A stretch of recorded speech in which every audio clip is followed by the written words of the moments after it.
আজকের এই ফাইনাল খেলা মধ্য দিয়ে আরব টুর্নামেন্টের সমাপ্তি ঘোষণা করা হবে। আমি দুই দলের খেলোয়াড়ের দৃষ্টি আকর্ষণ করছি, আপনারা সারিবদ্ধভাবে কমিটি বক্সের সামনে চলে আসুন। আজকের এই আরব ফুটবল টুর্নামেন্টের উক্ত ফাইনাল খেলায় উপস্থিত আছেন প্রধান অতিথি হিসাবে ব্যাটছড়ি ৪ নং ওয়ার্ডের নির্বাচিত মেম্বার ও ১ নং মেরুং ইউনিয়ন উত্তর শাখা আওয়ামী লীগের সংগ্রামী সভাপতি জনাব আমজাদ হোসেন ভাই।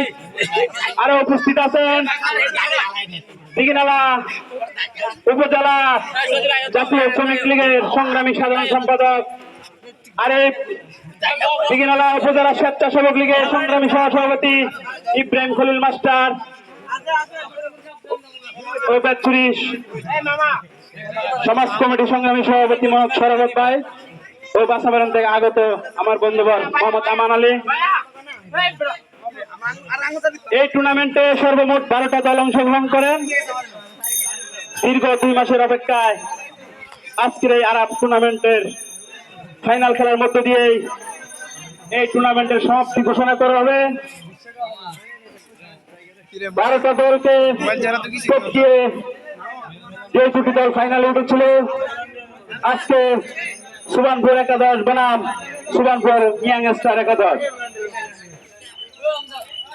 এই পর্যায়ে সংক্ষিপ্ত বক্তব্য নিয়ে আসবেন ক্রীড়াঙ্গনের সত্যবাদন ও ব্যাটছড়ি ৪ নং ওয়ার্ডের মেম্বার জনাব আমজাদ হোসেন ভাইকে। ওনার সংক্ষিপ্ত বক্তব্য প্রদান করার জন্য আরব ফুটবল কমিটির পক্ষ থেকে বিশেষভাবে অনুরোধ জানাচ্ছি।